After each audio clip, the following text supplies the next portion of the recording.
Hello, Riverside Intermediate community, staff, and students. This is Dr. Barbara Swinney, your principal. I am so happy to be sitting here with Mr. Tre Hutchins, who is a long-standing member of the community, as well as a community and student advocate. Mr. Hutchins serves as the South Cobb Council PTA president, and as well as he sits on the school council for Bryant Elementary School.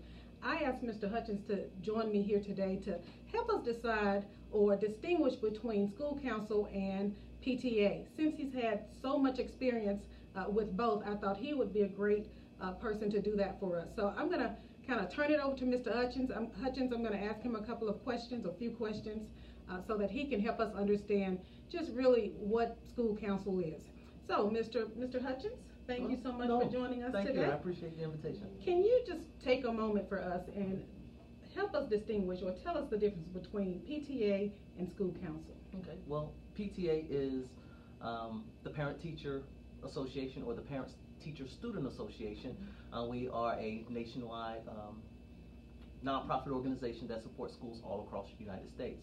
And actually, we're the largest advocating nonprofit for students, parents, and teachers throughout the United States. And we have some set missions and some set goals to ensure that every child is successful. But we are, and we're also an advocating body. We advocate for students and for schools, for parents and for teachers, to ensure that everyone is receiving the necessary tools to be successful in their academic prowess.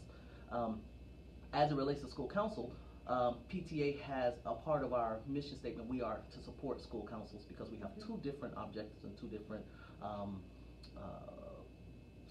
different focuses that we focus on. So as far as school council is concerned, school council is a state-mandated parent engagement piece that works in conjunction with schools and school districts. So every school in the state of Georgia is to have an operable school council. That is, it is majority parents or parent-led. So, for example, every school council at a minimum should have 4 parents that are on your school council, with the school principal and 2 teachers. We do vote for those positions, so teachers vote for teachers and parents vote for parents, and we focus on the operation, the policies and the procedures of the school.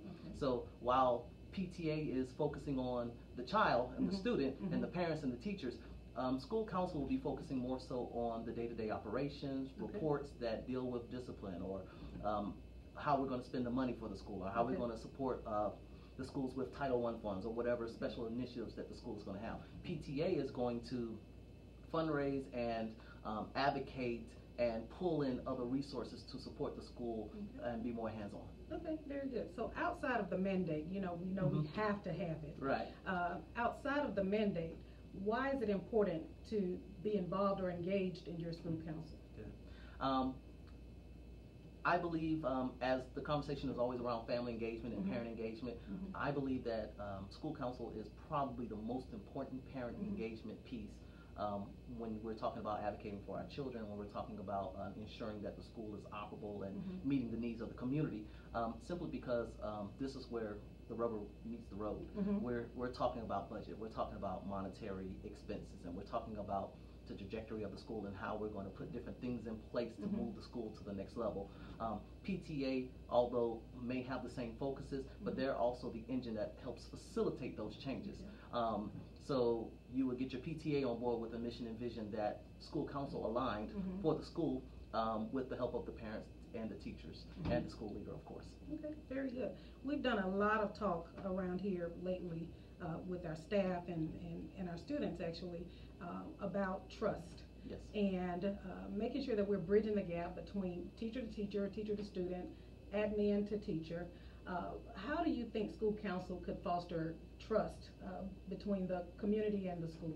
Okay. One of the focuses for school council will be school climate, and what that piece looks like for each individual school building, and how we communicate, how parents communicate with our teachers, and how our teachers communicate with our parents, and how our leadership of our school buildings communicate with the parents, the teachers, and the students. So the communication is a very big piece, and we discuss those things in school council. So at Bryant, we made an advisement a few years ago that we wanted one operating software that parents and teachers and administrators could use to communicate with the families. And so we looked at Mondo and several of those other ones, and we decided on Class Dojo being the easiest, number one for parents and also for teachers to use, and it also tied in the PBI piece, the PBIS piece. Yes. So we chose that as our operating software, and what we did was we made an advisement to the principal to say, hey, this is what the school council or this parent leadership and this teacher leadership group has decided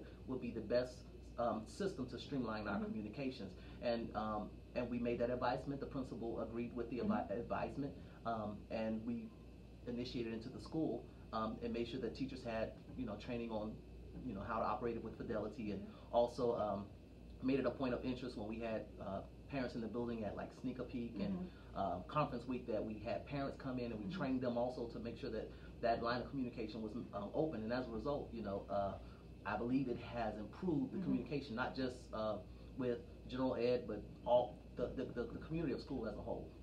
So we are an advising body. School council makes advisement. We don't run the school. We don't tell the principal what she or he should do.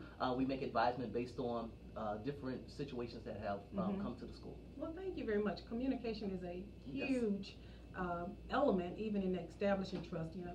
A lot of times the lack of information really breeds frustration. That's right. And it causes this distance between the school and the community. That's right. Thank you for sharing that very specific example of how you've advised the principal at Bryant, and we're looking to do the same thing here with our school council, and looking to get more parents involved and engaged.